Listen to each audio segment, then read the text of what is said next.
Gemini, hello! Kamusta po kayo? Welcome back to Kantaos Intuition Tarot Reading. Ang general reading po natin ngayon ay para po sa inyo. Para po itong huling linggo ng September.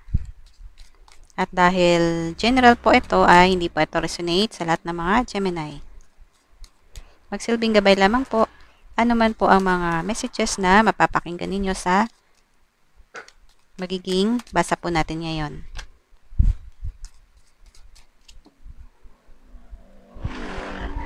Huwag lamang po kalimutan na mag-like at mag-subscribe. Maraming salamat po sa inyong mga suporta.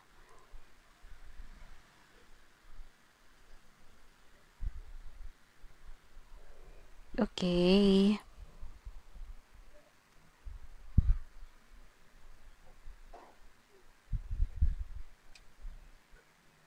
Justice.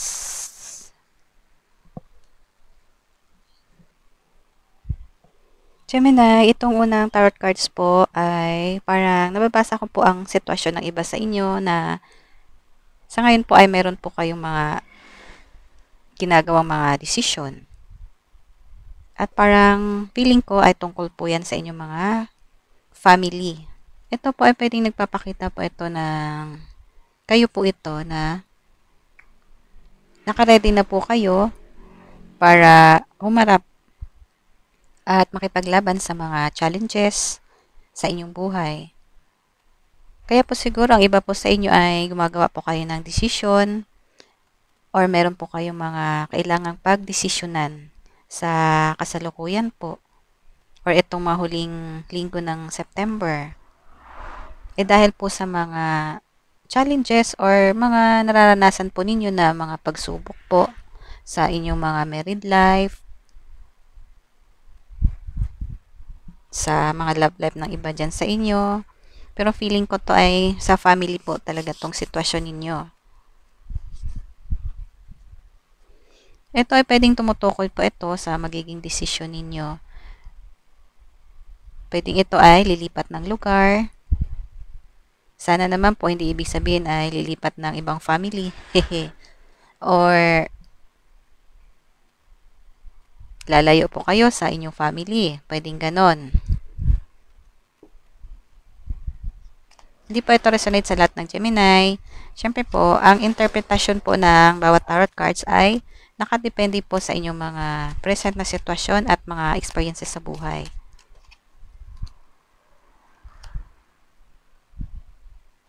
Siguro po ay may nangyayari pong mga deception sa iba po sa inyong mga relasyon. Okay, ilatag ko na nga po lahat.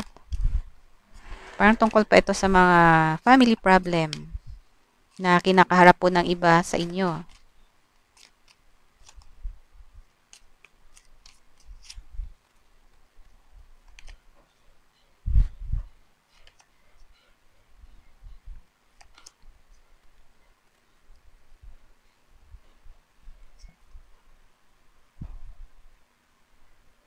Pwedeng itong decision po ninyo ay may kinalaman po ito sa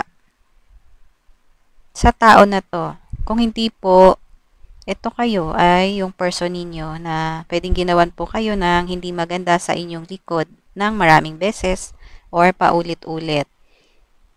At pwedeng ang iba po sa inyo ay magpapasya po kayo na pwedeng lalayo kayo, maghihiwalay, dahil ito po ay isang sitwasyon po ng ending. May lalayo po sa inyo. At pwedeng ito po ay nagpapakita po ito na pwedeng kayo to siguro. Haharangan po ninyo yung example, lalayo po ang inyong partner. Ay haharangan po ninyo. At kung kayo naman po, magdidesisyon na tapusin na ang inyong relasyon or kayo ang magdidesisyon na kayo ang lalayo po, ay nag-advise pa itong Knight of Swords na pag-isipan po ninyo ng mabuti ang inyong mga gagawing action. Pag-isipan nyo ng maraming beses bago po kayo gumawa ng isang final na desisyon. At ganoon din po bago po kayo bumitaw ng isang salita or hindi isang salita kundi bago po kayo bumitaw ng salita ay pag-isipan nyo ng maraming beses. Feeling ko, para po sa ibang Gemini naman, itong mga ginagawa po ninyong decision making sa kasalukuyan ay pwedeng tungkol din po ito sa mga pagta-travel po. Pwedeng ang iba sa inyo ay magta-travel po kayo sa abroad para po sa mga financial goals ninyo or sa inyong mga career goals. At nagpapasya po kayo kung iiwanan nyo ba ang inyong family para po kayo ay maglipat ng lugar, para po mag-travel, o para po sa isang adventure sa ibang lugar, malayo po sa inyong family. Yan po ang inyong ginagawang decision sa ngayon or pwedeng pinag-iisipan nyo pa lang, pinagdidesisyonan. At pwedeng sa iba naman po ay may kinalaman po talaga ang inyong decision making sa sitwasyon ng inyong married life or love relationship ng iba po sa inyo. Kung gusto nyo pa po bang manatili sa inyong relasyon na meron pong hindi magandang pangyayari, katulad po ng panloloko, cheating, na ginagawa po sa inyo ng inyong partner ng paulit-ulit. At pwedeng ang desisyon ng iba po sa inyo ay ang tapusin na ang inyong relasyon.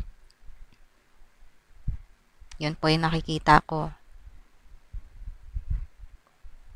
At ito naman po na decision making para po sa inyong mga goals talaga sa inyong buhay, para po sa inyong mga minamahal na family, ay ito po nagsasabi na go for your dreams. Pwedeng kalooban po yan ni God or pwedeng blessing yan ni God sa inyo yung mga pagkakataon na ganyan. Kaso, nagkataon lang po na kailangan nyo mag-travel sa malayo. Kailangan nyo lumayo sa inyong pamilya para lang po sa inyong mga goals at para din po yan sa ikabubuti ng inyong family. Para sa mga magagandang pundasyon na pinaplano mo para sa iyong mga mahal sa buhay. Kaya ito, go for your dreams at magkakaroon po ng magandang katuparan ang inyong mga manifestations po. Magkaroon ng magandang katuparan ng inyong mga pinapangarap sa buhay para po sa inyong mga minamahal sa buhay. At ito po kayo, nakaready na kayo para harapin anuman po yung mga challenges, mga hirap na mararanasan po ninyo sa inyong bagong journey at adventure sa pag-abot ng inyong mga dreams sa buhay. Okay, so yun. Gemini, sana po ay may napulot po kayo dito na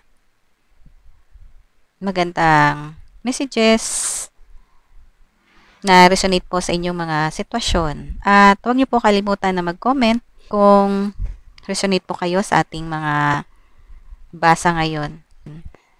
Ayun, so huwag niyo po kalimutang mag-like at mag-subscribe. See you po next video. Maraming salamat po. Bye-bye.